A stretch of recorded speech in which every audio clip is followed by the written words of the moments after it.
City corporation এলাকায় পুকুর জলাশয় ভরাট নিষিদ্ধ রয়েছে, এটি একটি আইন আছে।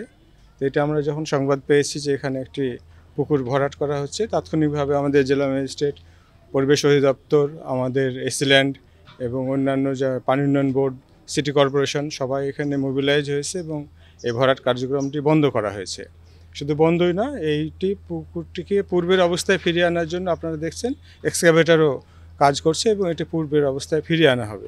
সিটি কর্পোরেশনের মধ্যে এই জায়গাটিতে পুকুর ভরাট হচ্ছিল।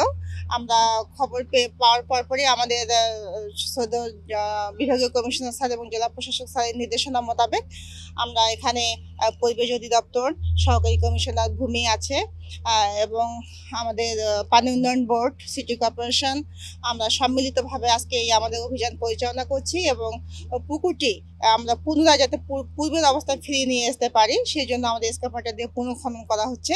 আমরা স্পটে এসে কাউকে পাইনি, যার কারণে কাউকে ওইভাবে দোষী সাব্যস্ত করা সম্ভব হয়নি। তো আমরা আশেপাশের লোকজনকে জিজ্ঞাসা করেছি, তারাও কোনো ট্রেস করতে পারছে না বা আমাদের ইনফরমেশন হয়তো দিতে চাচ্ছেন না। তো যাদের নামে মালিকানা রয়েছে এই জমির, তাদের বিরুদ্ধে নিয়মিত মামলা হবে এবং আমরা আইনগত ব্যবস্থা নেব। এভাবে যদি একের পর এক ভরাট হতে থাকে তাহলে তো শহরে পুকুরই পাওয়া যাবে না, তাহলে শহরের পানিগুলো কোথায় যেয়ে দাঁড়াবে?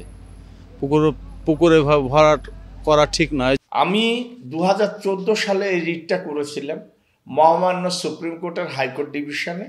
এটা 2022-এর 8ই আগস্টে এটা নিষ্পত্তি হয়েছে যে পুকুর কোনোভাবে এটা ভরাট করা যাবে না, পুকুর সংরক্ষণের নির্দেশ দিয়েছেন এবং যে কোনো মূল্যে এটাকে প্রতিহত করতে হবে পরিবেশের কারণে।